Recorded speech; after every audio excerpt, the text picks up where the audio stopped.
কিন্তু এই ৭৭ নাম্বার পেয়েও এখনো পর্যন্ত উনি ওনার জবটা সিকিউর করতে পারেনি বা ওনার জবটা উনি পায়নি। হ্যালো এভরিওয়ান, আশা করি সবাই সুস্থ আছেন এবং ভালো আছেন। আর একটি নতুন সেশনে আপনাদের সবাইকে স্বাগতম জানাচ্ছি। আজকে বেসিক্যালি আমি খুব ছোট্ট একটা ভিডিও নিয়ে আপনাদের সাথে হাজির হয়েছি। খুব গুরুত্বপূর্ণ একটা তথ্য আপনাদের সাথে শেয়ার করব। সবাই মনোযোগ সহকারে এই ভিডিওটা দেখার চেষ্টা করবেন। আসলে খুব গুরুত্বপূর্ণ একটা কথা আপনাদের সাথে আজকে আলোচনা করতে যাচ্ছি।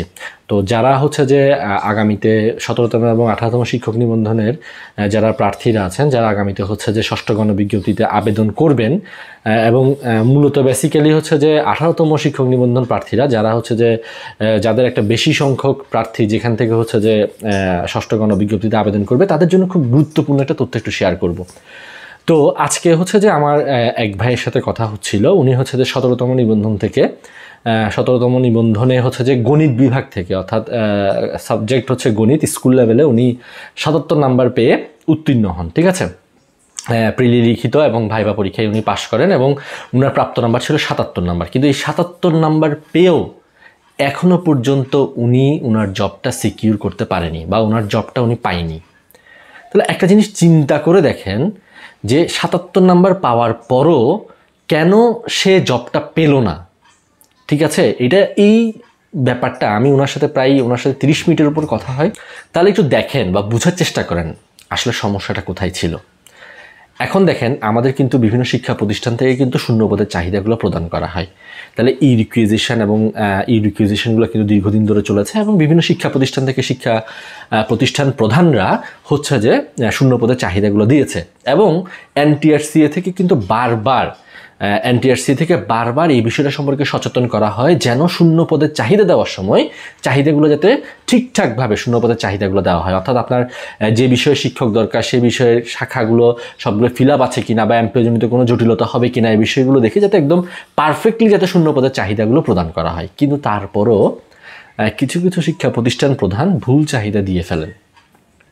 এটার জন্য আসলে এই ভুল চাহিদা দেওয়ার ফলে যে কি বলবো, যে দুঃখ বা যে কষ্ট বা যে একটা সাফার করতে হচ্ছে, এইখানে কি প্রার্থীর কোনো দোষ আছে আসলে?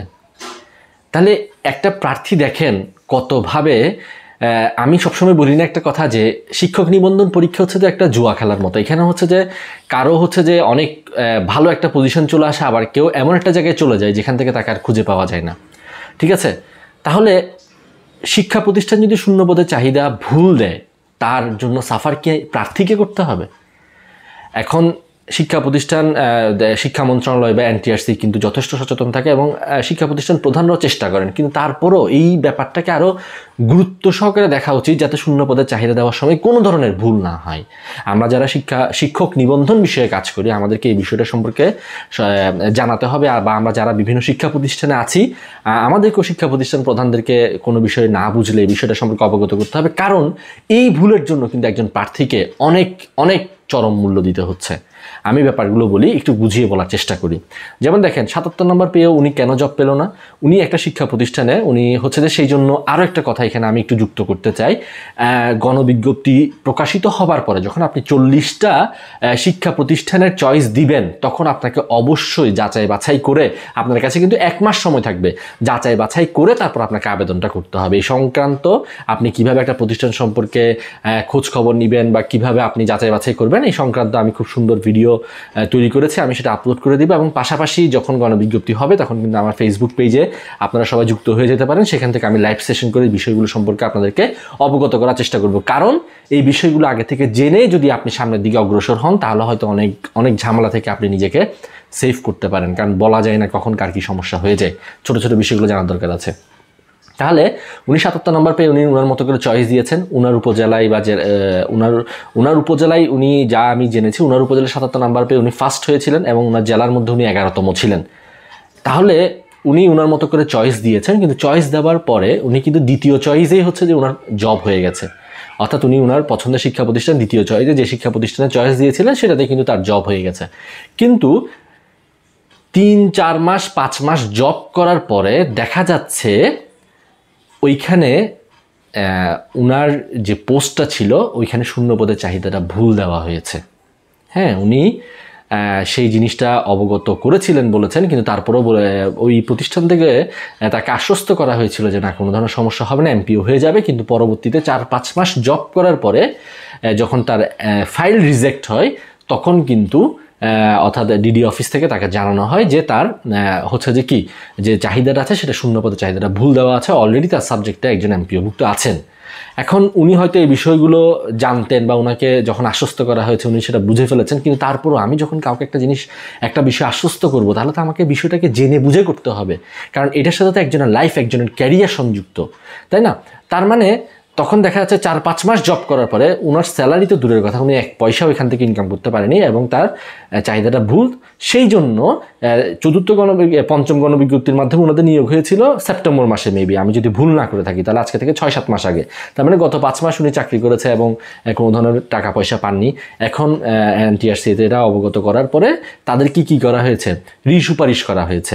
এটা হয়েছে যে পঞ্চম গণবিজ্ঞপ্তিতে নাকি আগে নাকি 82 জন এবং বর্তমানে নাকি 133 জন, 143 জনের মতো একটা সংখ্যা, এই সংখ্যক প্রার্থীকে হচ্ছে রিসুপারিশ করা হয়েছে। অর্থাৎ তাদের যেহেতু চাহিদা ভুল ছিল, তাদেরকে এনটিআরসি থেকে আবার রিসুপারিশ করা হচ্ছে। কিন্তু এখানে কথা হচ্ছে, উনি ওনার পছন্দ মতো সেকেন্ড চয়েসে যে প্রতিষ্ঠানটা দিয়েছিলেন সেখানে 750-800 স্টুডেন্ট ছিল এবং সেটা হিসাব করে কিন্তু উনি সেখানে চয়েসটা দিয়েছেন, যেহেতু ওনার প্রার্থীর মার্কসটা ভালো। কিন্তু বর্তমানে যে প্রতিষ্ঠানে সুপারিশ করা হয়েছে, উনি দিয়েছিলেন স্কুলে, কিন্তু ওনাকে এখন সুপারিশ করা হয়েছে ওনার উপজেলায়, কিন্তু মাদ্রাসায়। এই মাদ্রাসায় স্টুডেন্ট সংখ্যা হচ্ছে মাত্র 150 জন। তাহলে উনি এখানে উনার ভুলটা আসলে কোথায় ছিল? উনাকে, আমার কথা হচ্ছে এই বিষয়গুলো থেকে আন্তরিক, কিন্তু কথা হচ্ছে, আমার একটা কথা হচ্ছে যে উনি তো ওনার পছন্দ মতো একটি স্কুলে সুপারিশপ্রাপ্ত হয়েছিল এবং সেখানে কিন্তু 750-800 জন স্টুডেন্ট ছিলেন। এখন সেই জায়গায় তাকে মাদ্রাসায় রিসুপারিশ করা হয়েছে তার উপজেলায়, এবং ম্যাক্সিমামের ক্ষেত্রে নাকি এরকম, জাস্ট তার উপজেলায় যেটা খালি পাওয়া গেছে সেখানে দিয়ে দেওয়া হয়েছে। হ্যাঁ, তো উনি কোথায় 750-800 জন স্টুডেন্ট, কোথায় এখন 150 জন স্টুডেন্টের মধ্যে? এখন উনি বলছে যে না, আমার মানে কি করবো, উনি আসলে এটা বুঝতে পারছিলেন না। তো আমার যে বক্তব্য সেটা হচ্ছে যে এমন, যে আপনি যখন কোনো একটা শিক্ষা প্রতিষ্ঠানে 40টা চয়েস দিবেন, এই বিষয়গুলো প্লিজ দয়া করে একটু জেনে বুঝে, যে প্যাটার্নজনিত কোনো জটিলতা আছে কিনা, বা হচ্ছে যে সেইখানে সেই শিক্ষা প্রতিষ্ঠানে কোন শিক্ষক কোন বিষয়ে এমপিওভুক্ত আছেন, এই বিষয়গুলো কিন্তু সব অনলাইনে খবর নেওয়া যায়, বা ওভার দ্য ফোন টুকটাক খবর নেওয়া যায়। আপনার কাছে 1 মাস সময় থাকবে, আপনি একটু আস্তে ধীরে বুঝে শুনে তারপর করবেন। তাহলে একটা জিনিস দেখেন, উনাকে কোন ফেজটার মধ্যে দিয়ে পার হতে হচ্ছে। ঠিক আছে, আমি চেষ্টা করেছি ওনাকে কিছু গাইডলাইন দেওয়ার জন্য, এবং আমি চাই ভাইটার জন্য এরকম যারা আছেন, যাদের এরকম এই ধরনের সমস্যা হয়েছে, আপনারা চাইলে এই পোস্টের কমেন্টে, মানে এই ভিডিওর কমেন্ট সেকশনে গিয়ে কমেন্ট করে জানাতে পারেন। এবং পরবর্তীতে আমরা চাই যে এনটিআরসি এই বিষয়গুলো নিয়ে আরও সুন্দরভাবে কাজ করুক, এবং যাদের মানে যাদেরকে যেভাবে সুপারিশ করা দরকার। হ্যাঁ, উনি তো মাদ্রাসায় যদি জব করার ইচ্ছে থাকতো, তাহলে তো উনি মাদ্রাসায় চয়েস দিত, তাই না? উনি তো স্কুল লেভেলে চয়েস দিত না, তাই না? তার মানে এই বিষয়গুলো নিয়ে আমাদেরকে আরেকটু ভাবতে হবে এবং এই বিষয়গুলো নিয়ে কাজ করতে হবে। এবং আমরা যারা শিক্ষক নিবন্ধনের সাথে যুক্ত আছি, বা আমরা হচ্ছে বিভিন্ন শিক্ষা প্রতিষ্ঠানে কর্মরত আছি, আমাদেরকে এই শিক্ষা প্রতিষ্ঠানে এই বিষয়গুলো নিয়ে, অর্থাৎ শূন্যপদের চাহিদা যাতে ঠিকঠাক মতো প্রদান করা হয়, সেই বিষয়গুলোর সম্পর্কে আমাদের শিক্ষা প্রতিষ্ঠান প্রধানকে কী করতে হবে, অবগত করতে হবে। আশা করছি এই জিনিসগুলো একটু সুন্দরভাবে মেনটেন করলে তাহলে আমরা এই ধরনের ভুলগুলো হবে না, এই ধরনের কষ্টের মধ্যে আর যেতে হবে না। ঠিক আছে, তো ঠিক আছে, আমরা এই সেশনটা আজকে এখানে শেষ করছি। সবাই ভালো থাকবেন এবং সুস্থ থাকবেন। সবাইকে অনেক ধন্যবাদ।